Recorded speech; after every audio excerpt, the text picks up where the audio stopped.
Mental structure के चरण में हम पहुंच गए हैं द्वितीय चरण पर। अब हम बात करें ईगो की, जिसको अहम कहा जाता है।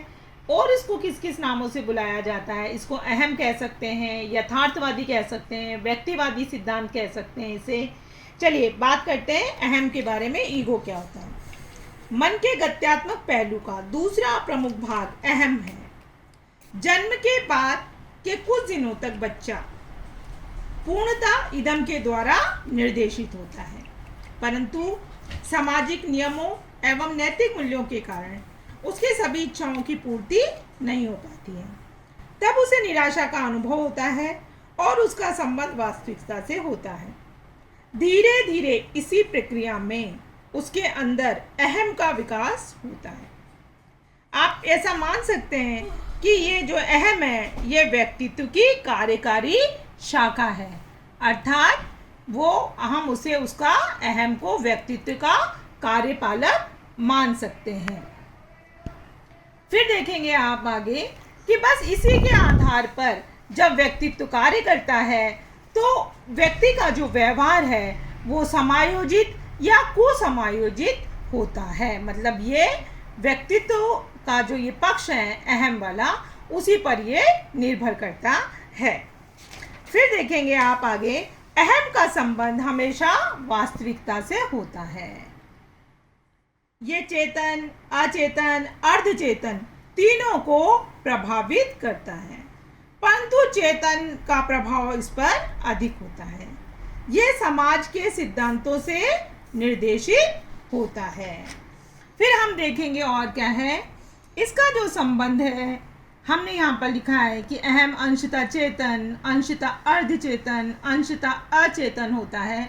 अतः अहम के द्वारा इन तीनों ही स्तरों पर निर्णय लिया जाता है।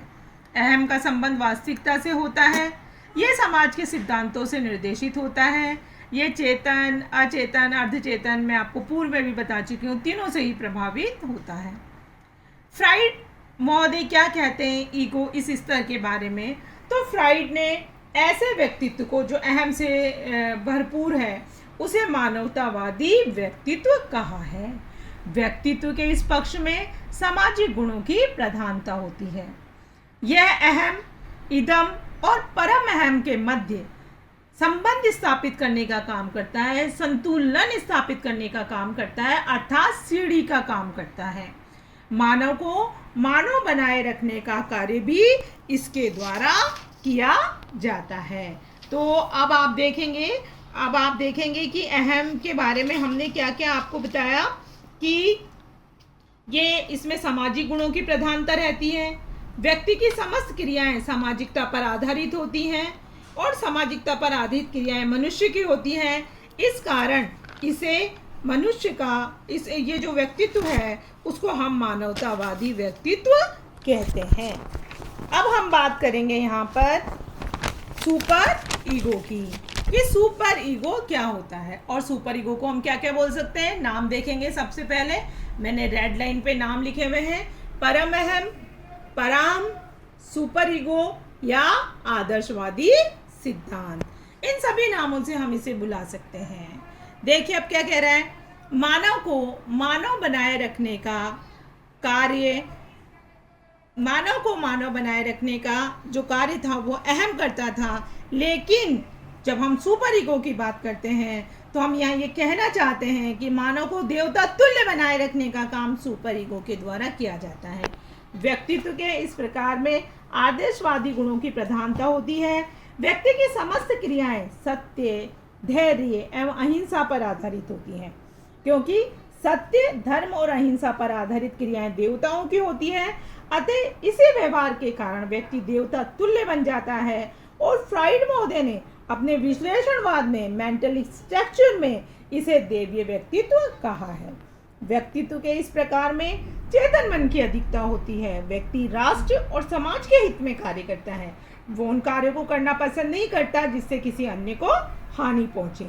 व्यक्तित्व परोपकारी व दयालु बन जाता है और सभी के हित में कार्य करता है। संसार में ऐसे वाले जो व्यक्तित्व होते हैं वो ना के बराबर होते हैं।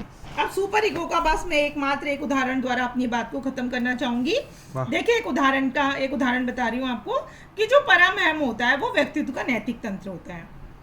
यह आदर्शों के अनुरूप कार्य करता है। जैसे जैसे बच्चा बड़ा होता है, सामाजिकरण की प्रक्रिया में माता पिता के साथ तादात्म्यकरण स्थापित करता है और बालक अपने माता पिता से सामाजिक दृष्टि से क्या गलत है क्या सही है उस व्यवहार के बारे में जानता है तथा माता पिता व समाज के नियमों व शिक्षाओं के अनुसार कार्य करने पर बालक को धनात्मक पुनर्बलन अर्थात प्यार और प्रशंसा मिलती है।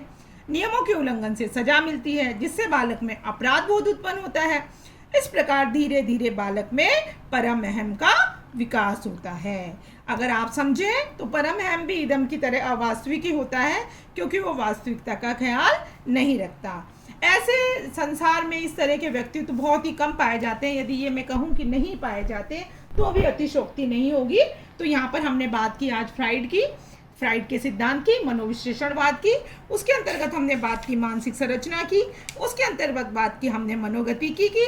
आगे के वीडियो में हम कुछ अच्छे लर्निंग थ्योरीज आपके चैप्टर से रिलेटेड लेकर आएंगे। धन्यवाद।